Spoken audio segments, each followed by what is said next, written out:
Okay. So, I first of all need to know what your current occupation is and your age. I'm 40 years old, and I am a systems engineering professor. And I have a background in electrical and systems engineering. Cool. Alright, so about 9/11. So where were you when you first heard about the attacks?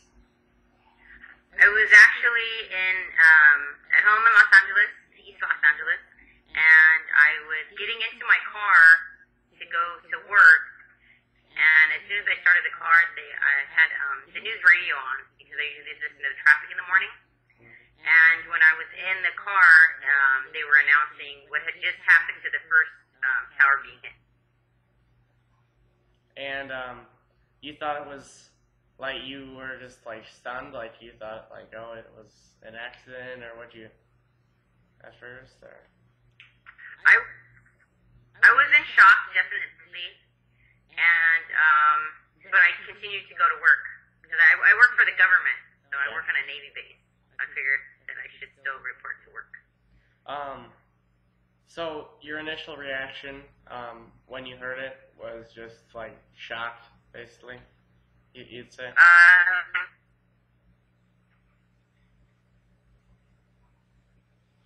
Oh, absolutely. I was horrified, I could say. Yeah. How about when the second plane hit? Were you like, what was the feeling after that? I was on the freeway when the second plane hit, and I continued to drive, but I was still, as it was, I was horrified and shocked after the first plane hit, and so after the second plane hit, I guess you could say, I was afraid of what else was going to happen. So fear. I had a lot of fear. Okay. Would you say that you or anyone that you know was like directly affected? Like, do you know anyone that was actually in the tower, or anything like that? I don't know anyone that was actually in the tower, but I have a friend of mine who he had a relative, and he had a really hard time dealing with it. And as far as I was talking to you, telling you I worked for the government, well I still do, and then I was working for the Navy, and so we have a lot of flights that go between Los Angeles. So we had some people that were on business travel out in Washington, D.C., and so also in Boston. My big concern was to make sure that none of our employees were actually on any of those flights.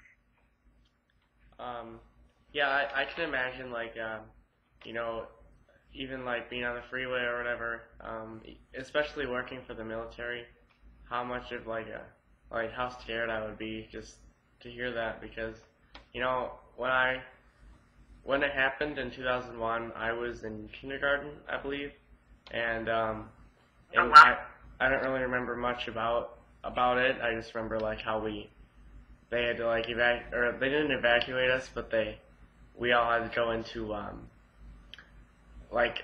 into the basement, and it was like they treated it as if it was like someone had broken into the building, and that's all I pretty much remember. So, you know, it was, yeah, I can imagine. How did it affect the rest of your day? Like after the attacks happened, what happened after that?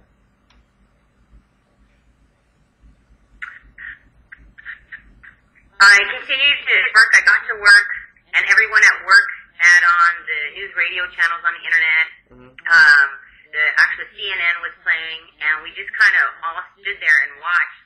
And when I was on my way to work, I had called my mom to let her know what was going on, and I called Gracie, and I called her and let her know what was going on. And so when I did get to work, I was just concerned. My mom was really concerned for my safety being on a military base.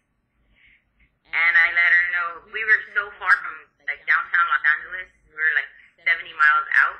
And so when we got out there, I mean, when probably safer further away from Los Angeles.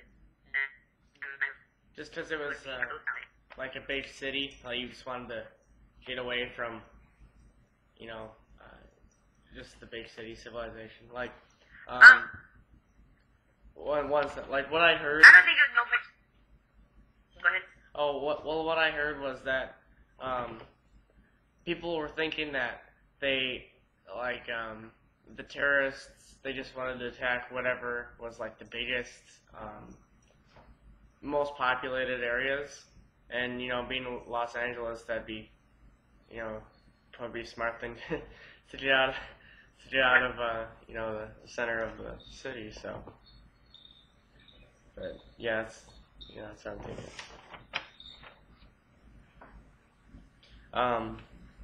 So do you think it could have been prevented? Like the attack? I think the only way it could have been prevented is if we had some other tragedy prior to that, like a terrorist attack prior to that wasn't to that level, and it occurred maybe like at the airport or something like that, where the United States was already taking the precautions at the airport and things like that. So I think that's the only way it could have been prevented. There's a lot of different things that have to do with actually the unknowns for what did happen, and when you put them all together, sure, it makes sense. But if you're not looking for those things, then it's hard to figure out what that depth of a plan that's involved with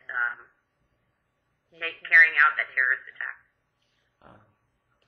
Yeah, I think like after the attacks, how much more of a how it increased the airport security so much. Any big event or anything, you know, you have to go through so many lines of security or metal detectors or, you know, etc. And I just think, you know, without 9/11, it would have, you know, we would not have like the Patriot Act, you know, and things like that too. So, but absolutely. You can't really look at like a positive side of 9/11 because really it's, you know, it's horrible. So, all right, well, thank you a lot. You're welcome. And okay. We'll look forward to seeing you sometime soon. Okay. All right, bye.